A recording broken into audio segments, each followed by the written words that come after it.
Осень – это сезон простуд, это сезон насморка, кашля и бронхита. И как себя уберечь?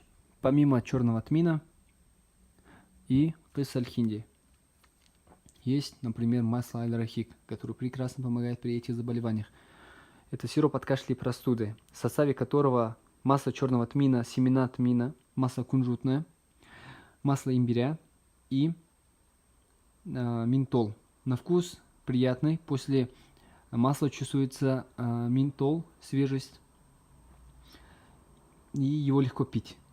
Стоит 350 сомов. Также у нас есть спрей чудо-масло от компании Аманат. Стоимостью 300 сомов, вот, в составе которого масло черного тмина, оливковое масло и масло кыс-аль-хинди. На вкус он немного горьковат, но очень эффективен. Поэтому приходите к нам в наши магазины и подписывайтесь.